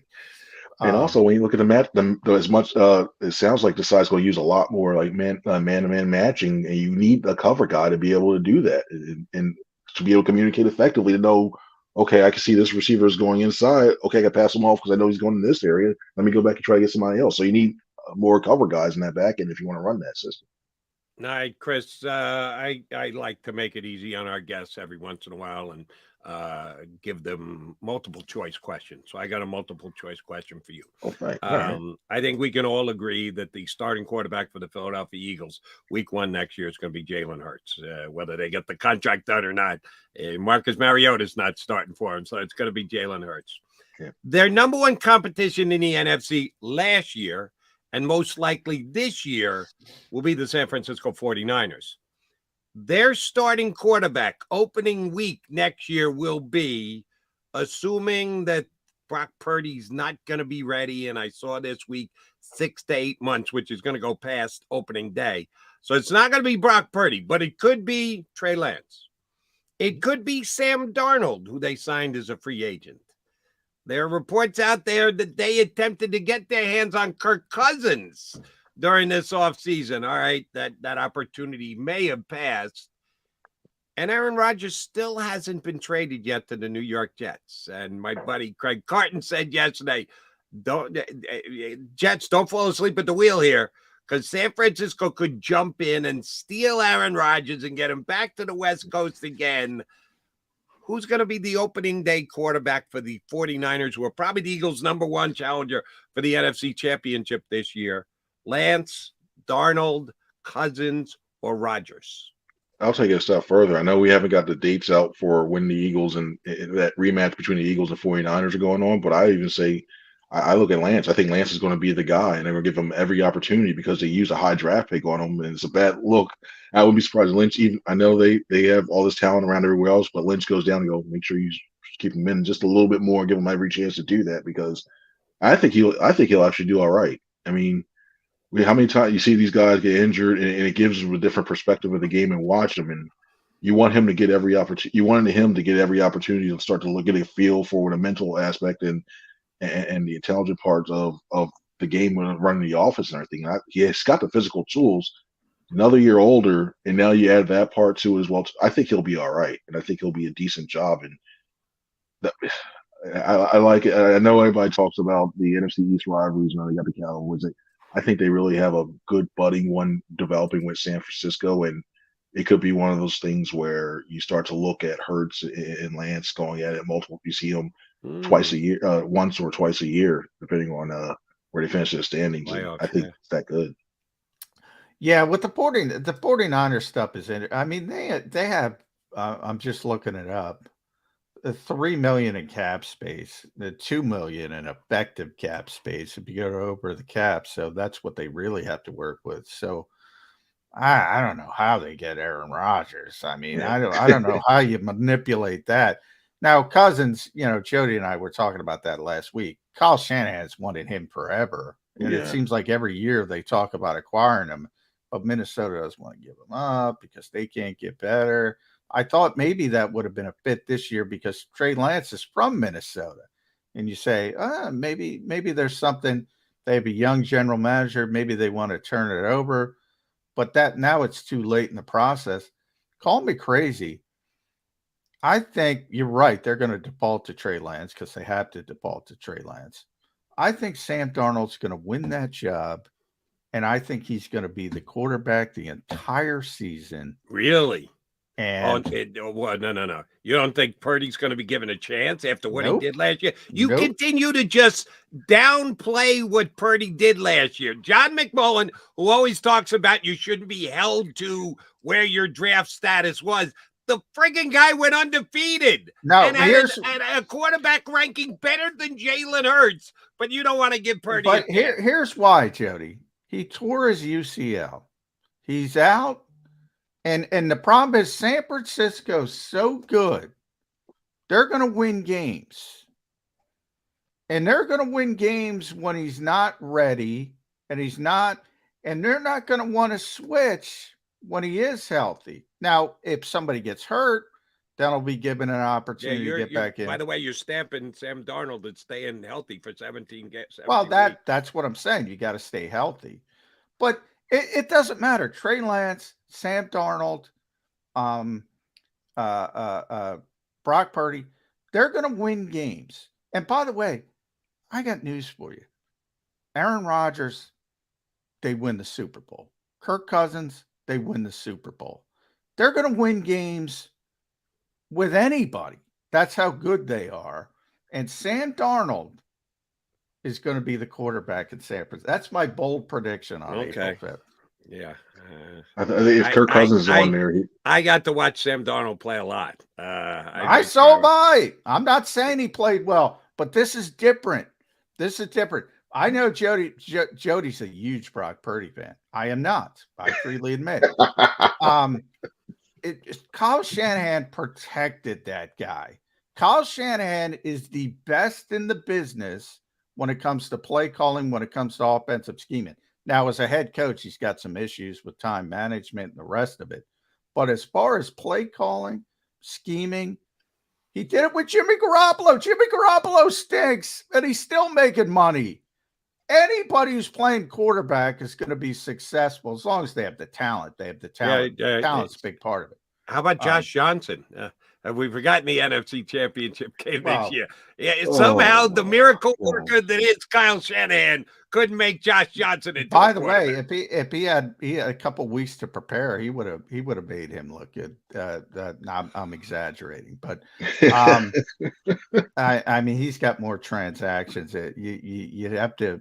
You lose ink in your printer if you try to print out Josh Johnson's transactions. But I'm telling you. That Trey Lance is going to get the first chance. I mean, we were talking about Andre Dillard here, default to the first round pick. And when you take a kid, what was he, 3rd overall? Yeah, he's getting another chance. So it's up to, he'll probably get hurt though. And I think everybody in the NFC would jump at the chance if Darnold's going to be the starting quarterback. I think I think in Philadelphia, I feel a little more comfortable as well too, because, and just like I know I said with Lance, you get older, you can see that. I don't know what it is about it. He's like a turnover machine. Like, and he has to have a lot of like the moment something bad goes wrong with him, it just seems like it just he falls apart. Gets worse and worse. But and he worse. will protect him. He will protect him. By he, I mean Kyle Shanahan. He will protect him. It'll be all play action. It'll all be wide open receivers. If it's not, it'll be manufactured touches. Be forewarned, Sam Darnold. And also, if you got Kirk Cousins real quick. They're winning the Super Bowl with Kirk Cousins. I don't know. What time's the NFC Championship game next year? 6:30. I think that counts as scoring towards prime time. I don't know. I went through the same thing. I went through the same thing for years, Chris. With Matthew Stafford. Everybody, I'd say, you talk to people around the league. They love the guy. He's a good quarterback. He's in a bad organization. He's in a bad situation. I can't tell you how many people told me, Matthew Stafford can't do this. Matthew Stafford can't do that. Matthew Stafford stinks. No, his team stinks. His organization stinks. And then all of a sudden, he goes to the Rams and bang, he wins the Super Bowl. And by the way, Jaquaski Tart intercepts the ball. He doesn't win the Super Bowl. But the larger impact is when you say so-and-so, insert name, can't win a Super Bowl, that's bull bleep. Yeah. I mean, good quarterbacks can win Super Bowls if they have the right, ecosystem around them. Matthew Stafford proved it. As I said, Kyle Shanahan would love to prove it with Kirk Cousins. He can't get him. There's a lot of guys. Derek Carr's in that category. Is he great? No. Is he good enough? If everything's perfect, yes. No question about it. That's just, all right. Jimmy Garoppolo, he almost won with. Jimmy Garoppolo. And there's another guy I think you're not giving enough credit to. I think anything that Kyle Shanahan touches, he's going to get credit. The quarterback's going to get nothing in McMullen's eyes. All right, I'm going to take a shot at somebody here, an entire organization, and you tell me if I'm being unfair. I think, not because they're 1-4, but I think the Philadelphia Phillies have screwed up. They're got their home opener tomorrow. Oh, no, I know. And they're having Nick Sirianni throw out the first pitch. Now, I like Nick. You like Nick. John likes Nick. We're all Nick Sirianni fans here. But how do you not choose Jalen Hurts over Nick Sirianni? And more importantly, how do you not choose Jason Kelce over Nick Sirianni? You're just doing it to get a rise out of the crowd, right? You want the place to go nuts. Who better than Jason Kelce to go out there? Maybe even first pitch between his legs. I don't know, but I think the Phillies screwed up by picking the wrong Philadelphia Eagle representative to throw out the first pitch. Am I being unfair? I think because something tells me that Jason's still at home right now. And after that video got out there, I know it was a joke, but after that one got out there, he might want to stay. He's going to probably stay around and join his new daughter. And something tells me that Hurts is still out there out west, or he's probably working out, focusing on working out. So it's like, all right, you know what? Let's get that. If I'm waiting to see if Nick Sirianni on the back has dog mentality on the background too, and whispers into the microphone, he's an Astros fan. I think the Eagles made the right decision. First of all, to use the three names. By putting the pander in chief. Yes. For exactly the reason. Give me some video of the 13-year-old Nick Sirianni in his Phillies cap. No, but Nick Sirianni, he's a Pirates fan, by the way. Nick Sirianni. But he is the pander in chief. He can do it. He can put on the shirt and he can do like Jalen wants to put on that Astros hat. He doesn't want to be the pander in chief. Nick wants to be the pander in chief. With Jason Kelce, he injured the fanatic last year doing this, so they don't want him back. Yeah, I think it's a perfect decision. Nick has perfected pandering. I think he's always taken it to a new level. Yes, we can agree on that. Yes. Maybe it's because I see through it that it does bother me a little bit because I know that it's just 100% phony. He's very good at it, but it's still just stone cold phony. All right, Chris Franklin, always a pleasure. Appreciate you jumping in with us today. What do you got planned for the rest of your day? Well, we believe we may have speaking to somebody else this afternoon to meet the backup quarterback, a little Marcus. Oh, Mariota's today. Rumor has that's going to be it, and then also working on another story as well too. Actually, had to go to North Jersey yesterday for a story, so I was working on something on that too. So I'm looking forward to it. Got a few things in the kitchen. Will Marcus Mariota say nice things about Chip Kelly today? That's his Chip. That Chip's almost like son, pretty much. Yeah. So he will. I expect one of you two to at least make it difficult on him to say something.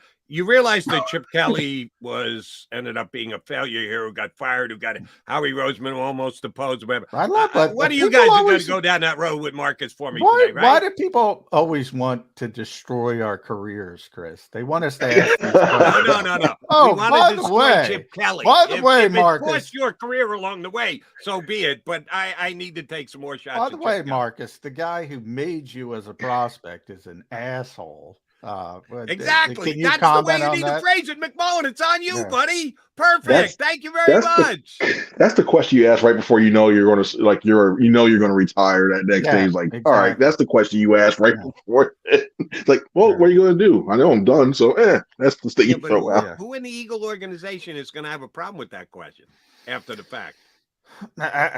Nobody. Nobody. You're not going to get fired. Your outlet is going to fire you for asking a tough question. Well, that's not a tough You may never get another quote from the player you're asking it to. But the Eagles are fine with it. There's no blowback from the Eagles for putting Chip Kelly on blast.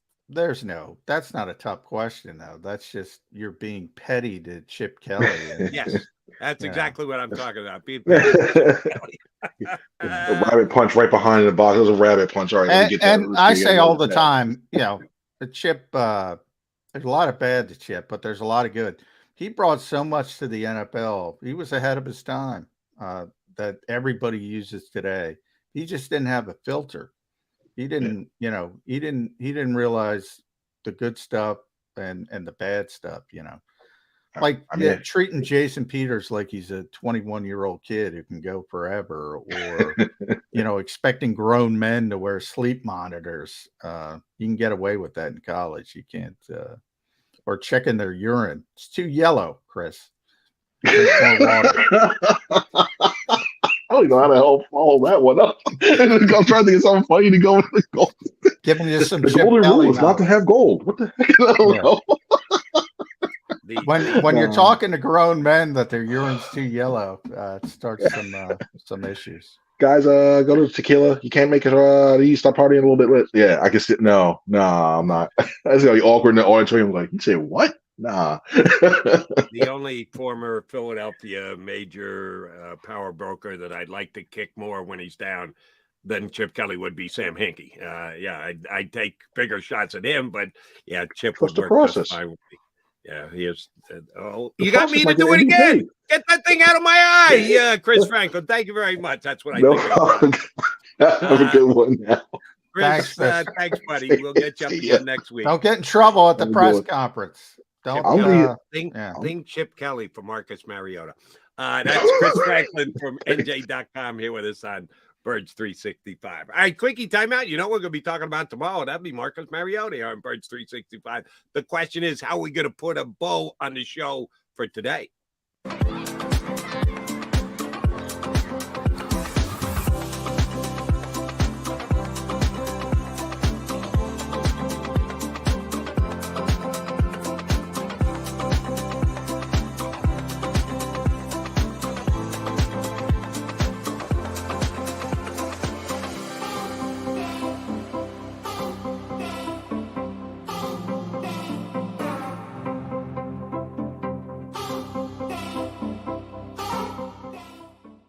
Imagine for a moment that you went to work today and when you came home, you were catastrophically injured. Your life and your family's life. That's what happened to union construction worker Mike Little. I was scared of what the end was going to be, but to be 100% honest with you, I knew I was going to be all right just by talking with Brian. In my heart, I just knew everything was going to be all right. Call the firm and find out why they say, "We got this." Call 215-458-2222. Heading down the shore. Have a ball once more. Here, imaginations run wild and time stands still. Because here, you can find the best of the Jersey Shore, all on one 5-mile island. So leave the old you behind and get lost in the woods. Wild, wild, wildwood days.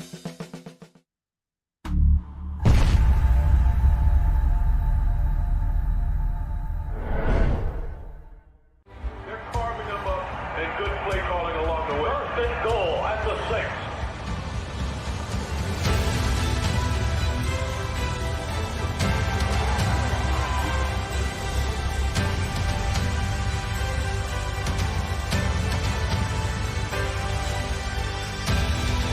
On the field of life, First Trust Bank is there for you Champions on 3. 1, 2, 3. because Philadelphia dreams deserve a Philadelphia bank. Go to get your game on. Go for the beers. Go for the cheers. Go for the hit and the hits. Go for the stakes and the stakes. Go to get your parlay on. Go to get your party on. Go for the scene. Go for the screens. Go for the gallery. Go for the win. Go to Ocean. Visit theoceanac.com to plan your visit.